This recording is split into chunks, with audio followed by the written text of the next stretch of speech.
อันลืมข่อยแล้วบ่จักนี่บ่ได้มาหาแต่หึงน่ะคิดว่าสิบ่เจอนึกว่าไปหาเกี่ยวข้าวเกี่ยวน้ำแล้ว มาล่ะ คือ สุด เขาแล้วหรือเปล่า ไป แล้วเลยนะ แล้ว มันว่าน้ำท่วมเขา แม่น ท่วมมาแล้ว ท่วมมัน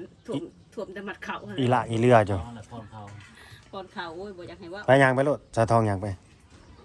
เป็นได้ปานว่าแม่ลูกอ่อนหากันลูกแทน บ่นอน พื้นแต่ไผ่แท้สบายดีคือหนาสบายดีสวัสดีพ่อแม่พี่น้องFC หักแพงเบิดสุขุสุขคนเบิดสมองสุบอนนะพี่น้องเพิ่งปอดช่อง YouTube บาลาวพาเพิ่นคือเก่าคือเดิมพี่น้องเนาะเพิ่มเติมกันวันนี้ก็เข้ามาหาทั้งครอบครัวบ่าวสงกับสาวทองเพิ่นพี่น้องเนาะจากที่เฮาก็บ่ได้เข้ามาดนแล้วเนาะสงสัยเมียเพิ่นถือเสียมไปป่าแล้วปุ๊บยันไปทำธุระส่วนโตอยู่พี่น้องเอ้ยเนาะเป็นจังไดพี่น้องเอ้ยเนาะการเปลี่ยนแปลงของเพิ่นเนาะเพื่อนกับมุงเรียบร้อยแล้วบ้านนี่เนาะเพื่อนกับมุงแล้วผาก็มีเรียบร้อยบ้านนี่บ่ย่านนั่นแดดย่านฝนบ่ย่านลมแล้วบ้านนี่เนาะก็คือล่าสุดนี่มีแบบคนติดต่อมาพี่น้องเอ้ยเป็นญาติพี่น้องเพิ่นเอาสบายดีเบาส่งก็ถือผ้าดาบใหญ่แท้มาก่อนบ่กล้าขึ้นแน่แนวนี้ให้เห็ดเตียงให้อันนี้ เลยนั่นแหละ อ๋อลงมาดังไพ่อยู่ลุ่มเลยว่าบาทนี่ เลย อันนี้ไม่เห็นนี่นี่ไม่ก่อนขึ้นเทิงแล้วเฮ้ยขึ้นไปเบิ่งเทิงเลย ไม่เสียนั่งอยู่ ลูกกับเมียก็อยู่เทิงบ่ เมียได้เมียถือเสียม ลูกอยู่เทิงเบิดบ่ นอน ลูกนอนเบิดซองบ่ ไปลิง ไปผู้ใหญ่ไปเล่นผู้น้อยนอน ไปใส่ก็ว่าดิแบนนั่น ไปถ่ายบ่อชาวทองนะเรื่องนี้ใด อันได้มาเสียมไปไปแง้มกลับไปบ่ดาวขาตั้งเอ้ยเป็นอะไรคือว่าตั้งไพ่อยู่ลุ่มยามมันดำบ่ เลย มันยาม ใส่ มันด สีใหม่ยามมันดำเลยเนาะ นั่นแหละ สบายดีเด้อบ่สุกหรือบ่สุก ำส่ง จุก ส่งใส่ ส่งใส่ อืม บ่อยากลืม เอ้า ก็บ่ได้มาแต่หึงเนาะ หัว หัวบ่อะ เลย อะไร มันหัวลบหัว ตะปู มันหัวลบหลังเด้ เลยไปว่าเขาปาดเอาทีปฐมเลย อ๋อ อันนี้บ่หัวบ่นี่ บ่ เป็นป่อง มันบ่หัวเพราะว่ามันถึกตัวนี้เด้กันถึกล็อกนี่หัว อ๋อ มาล็อกเทิงนี่บ่หัว หัวเฮ็ดได้บัดนี่แก่บ่ตกบ่ มันไป ขึ้นมาเด้อ ขึ้นมาเด้อสาวทองสาววันทองเอ้ยขึ้นมาเด้อบ่แม่นลืมข่อยแล้วบ่จักนี่บ่ได้มาหาแต่หึงน่ะคิดว่าสิบ่เจอนึกว่าไปหาเกี่ยวข้าวเกี่ยวน้ำแล้ว มาล่ะ คือ สุด เขาแล้วหรือเปล่า ไป แล้วเลยนะ แล้ว มันว่าน้ำท่วมเขา แม่น ท่วมมาแล้ว ท่วมแต่มัดเข่า อีหละอีเรือจ้ะ น้องแหละพรเขา ก่อนเข่าโอ้ยบ่อยากให้ว่า ไปย่างไปโลดสาวทองย่างไป เป็นได้ปานว่าแม่ลูกอ่อนหากันลูกแทน บ่นอน พื้นแต่ไผ่แท้สบายดีคือหนาบ่สบายบ่เจ้าฮะเป็นอีหยัง บ่สบาย คือแบบซีดๆนะหน้าตาซีดๆโสม ที่ ๆคือคนลูกแต่ไข่นี่ บ่แม่นมีผู้ที่3อีกบ่ซะ อืม ชมฮะ ก็ว่าสิมีลูกอีบ่จักนี่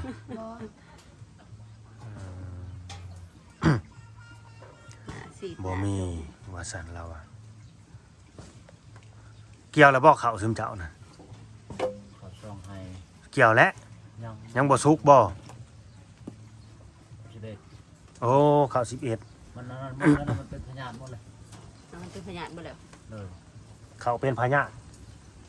นั่นแหละมันใส่ผักเป็นว่ามันตู อ๋อเข้าติดผ้า ค่ะ เพราะก็งงได้เข้าเป็นพญาเข้าติดผ้า เกี่ยว พี่น้อง บ่แล้ว ออกไปซองเบิ่งอยู่บ่ เลย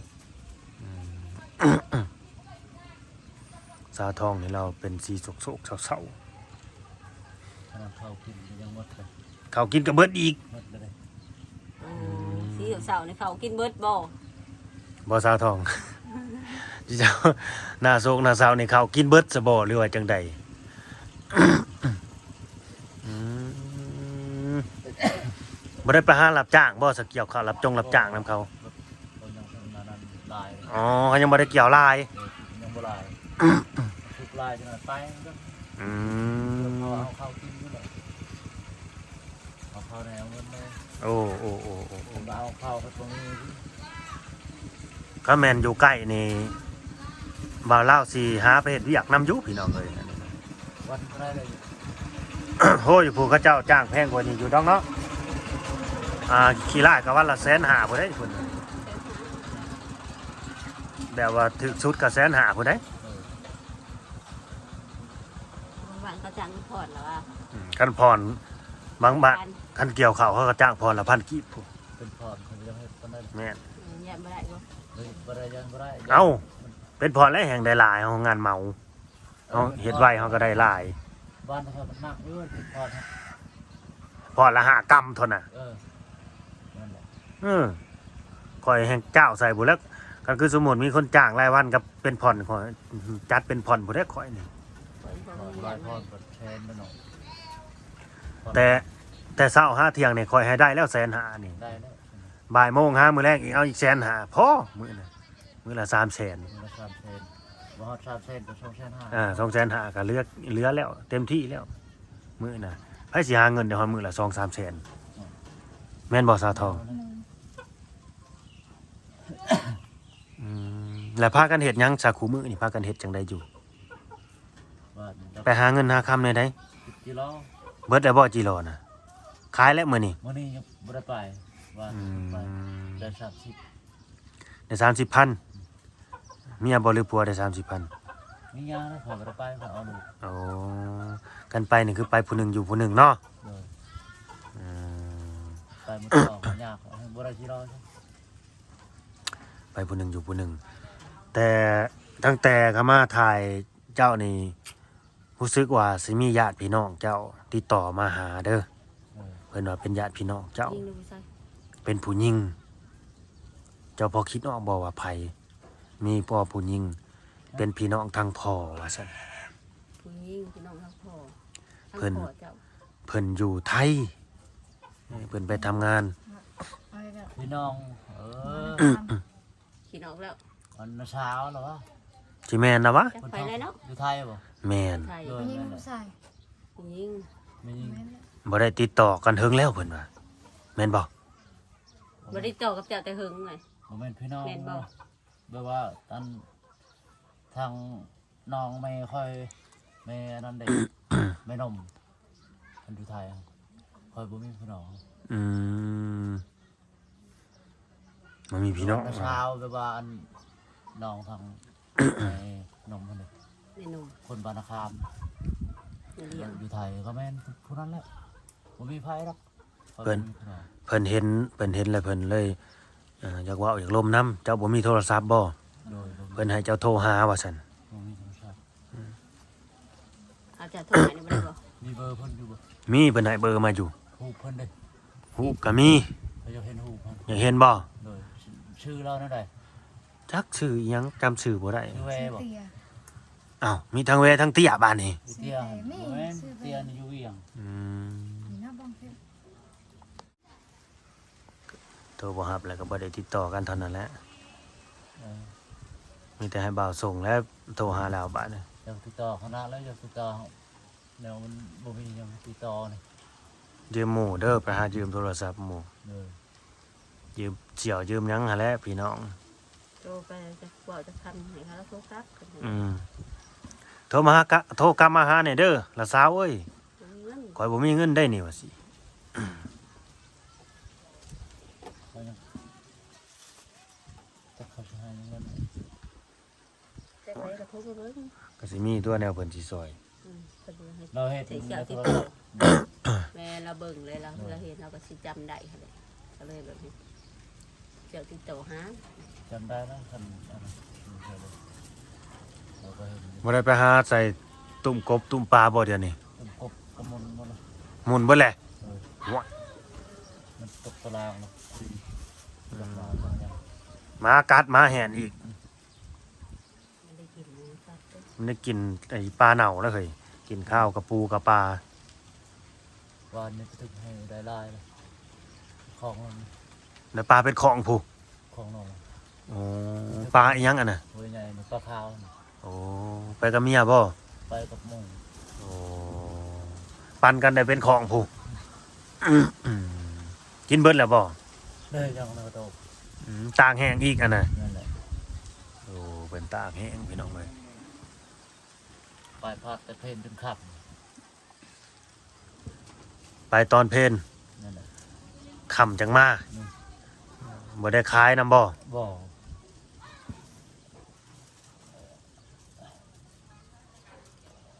เป็นไดลูกสาวบ่สบายน่ะเศร้าแล้วบ่หลังมันเป็นตุ่มเป็นหยังน่ะเศร้าแล้ว ยังมันเช้ามันขึ้นอีกแต่ว่ามันขันนั่นน่ะ อืม มันยังเป็นพัก คันแล้วจังน้อยมันแบบว่ามันหนาวเนี่ยมันลมแห้งคันแล้วจังน้อยฮะ จนมันก็เป็นคนแห้งเลยยำมันน่ะยำพ้นมันจะเป็นคนแห้งยำนี่ยังว่าใครแน่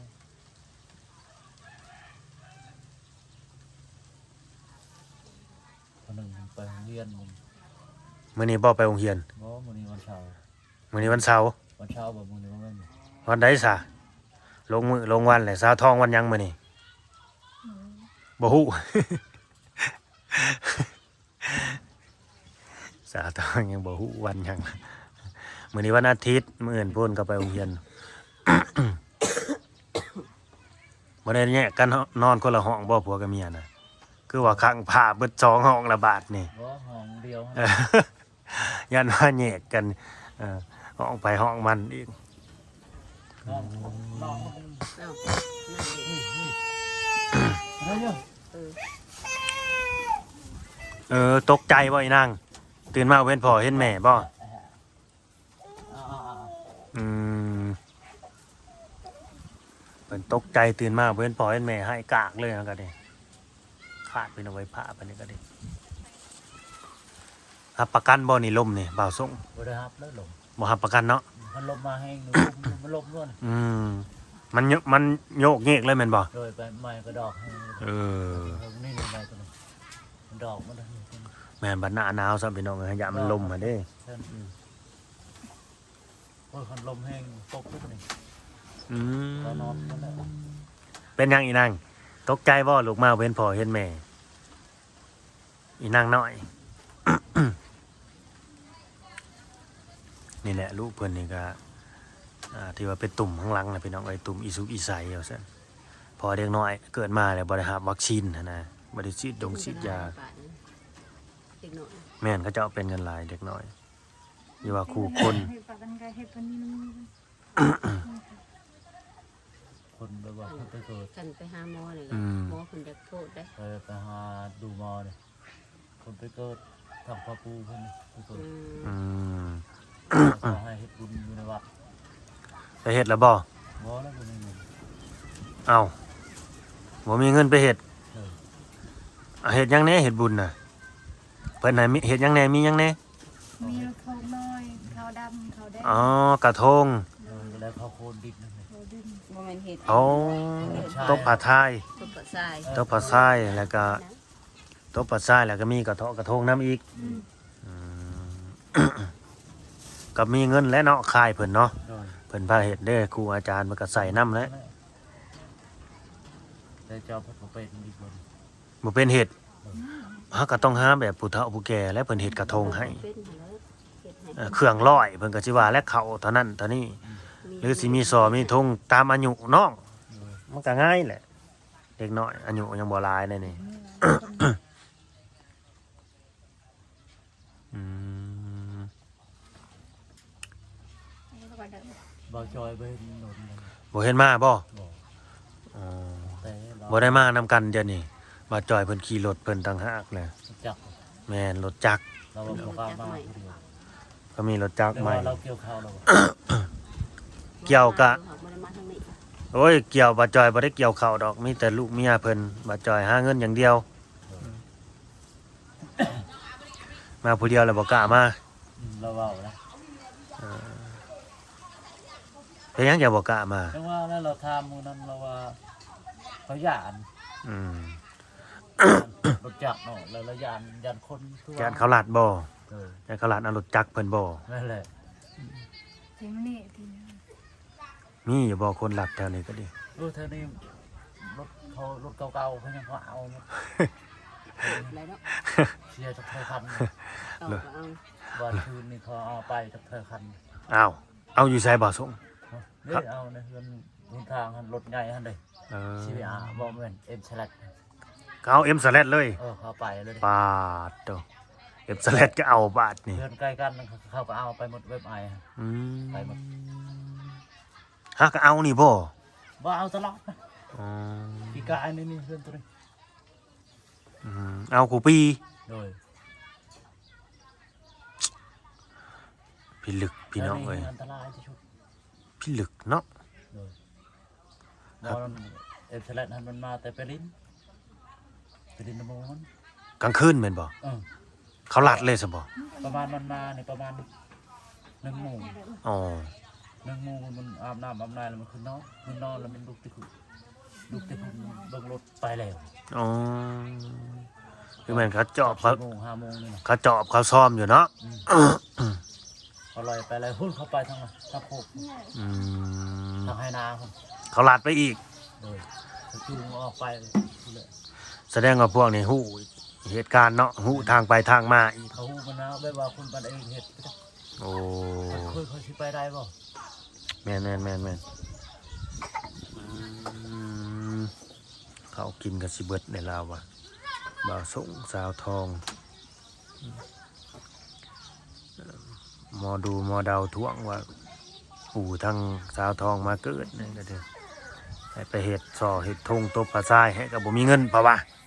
มีเงินเห็นจะเป็นอีก บ่มีเงินเฮ็ดบ่เป็นอีก ใช้เวรใช้กรรมมันใช้เวรใช้กรรมเดี๋ยวว่าดีนิดน้อยให้มันเอาน้ำฮอนลวกพอปู โอ้เพิ่นเว้านะบ่ เลยพอเพิ่นก็ หมอเพิ่นทักเพิ่นท่วงมาแนวนั้นเนาะ เลยแล้วมันมาใช้เวรใช้กรรม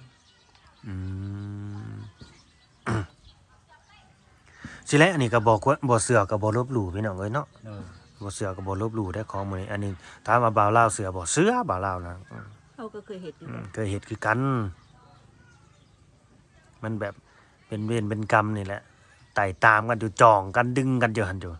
คันเฮาเฮ็ดแล้วก็มันก็ค่อยวิทย์ค่อยเบาไปดอก มันก็ค่อยเศร้าค่อยสวงไปคันเฮาได้เฮ็ดตามที่เพิ่นทักเพิ่นท่วงมาหั่นนะเนาะ เลย นักเวทเฮาบ่ได้เฮ็ดพี่น้องเอ้ย บริเฮ็ดก็คือว่าเนี่ย แม่นก็บ่ได้เฮ็ดมันก็สิ ประจำปีนี่ แม่นข้างๆก็ค่าอยู่หั่นแหละ เลย เฮ็ดหยังก็บ่สวงบ่เซาอยู่หั่นแหละเอานอนได้แนดอยู่หั่นแหละพี่น้องเอ้ย แม่น แนวนึงไปเรื่อย แม่นประมาณนั้น ๆมันดีนะโตเห็นเป็นแนวแควนี่ อืม ลูกสาวผู้ใหญ่ ลูกสาวผู้ใหญ่ไปเล่นว่าซั่น เนาะ เราไปโรงเรียนเราได้เดิน หน่อยนอนตื่น ผู้น้อยนอน อืมมื้อนี้บ่าวลาวมากะตามมาแจ้งข่าวเพิ่นนี่แหละพี่น้องเอ้ยเนาะเพราะว่ามีญาติพี่น้องเพิ่นติดต่อมา แล้วก็จะหาเบอร์ให้เพิ่น ก็ยังให้เขาเจ้าได้ติดต่อเว้าลมกันว่ามีหยังบ่มีเวียกหยังบ่บางทีเพิ่นมีเวียกจากเว้านํหรือว่าเพิ่นสิซอยเรือจังซั่นจังซี่ก็ บ่แน่ได้อเนาะ บ่แน่อันนี้ก็ได้บางทีเพิ่นอยากชักอยากชวนไปเฮ็ดเวียกเหตุการณ์นํก็มีนั่นน่ะ หลายอย่าง แต่ว่าเพิ่นอยู่ไทยบ่นี่บ่าวสม เพิ่นอยู่ไทย โอ้ เอาพวกคนไทย เอาแล้วมีพวกคนไทยบ่ เลย อ๋อเป็นสะใภ้ไทยอีกเนาะ เลย ขายของเอง เราตั้งตึกตั้งย เด้อเอาสู้ๆเด้อเดี๋ยวสิลองโทรเบิ่งให้ใหม่เนาะแล้วบางทียันว่าเราอันยากเวียกของใดนี่บ่เห็นโทรศัพท์พี่น้องเอ้ยเนาะเป็นสิเว้ากันหยังลมกันหยังก็เดี๋ยวจังว่าเราสิโทรให้อีกเทื่อนึงก่อนสิจากกันนี่นะก่อนสิไปจากกันมื้อนี้ก็ฝากผู้รักผู้ใหญ่เด้อ FC เบ่สุขุสุคนพี่น้องเอ้ยเนาะครอบครัวนี่ก็เป็นอีกครอบครัวหนึงที่ว่าเขาก็บ่มีต้นทุนชีวิตนั่นแหละหาเงินหาคำก็พอแต่หาคุดจิรอไปตอนนั่นแหละหาอย่างเงินก็บ่ได้บ่ดีบ่มีสองทางหาเงินแม่นบ่ประสงค์ เลย แต่ว่าเกี่ยวเขาวเกี่ยวน้ำก็เขาบ่ได้เกี่ยวหลายแล้วว่าตอนนี้ ยังโบราณอยู่ เขายังบ่จ้างเนาะเขาสุกบ่หลายเนาะ เดี๋ยวนี้ฮะเขายกสมัยบ เบิดบ่ เขาโหลดบ่ เราเอาจักรเลยจักรตัด อ๋อ หญ้า จักตัดเลย จักรตัดเลย ก็บ่จ้างคนแล้ว บางคนก็จ้างบางคนก็ อื บ่จ้าง มแต่ส่วนมากสิใส่จักรหลายกว่าเนาะ จักรหลายกว่า มันทันสมัยพี่น้องเอ้ยโอเคสู้ๆเป็นกำลังใจให้เนาะก็มีผู้รักผู้ใหญ่เพิ่นฮักแพงเอ็นดูเมตตาอุปถัมภ์คำสู่ชุมเจ้าเด้อเนาะอ้าวสบายดีว่าส่งสบายดี สบายดี โดยสบายดี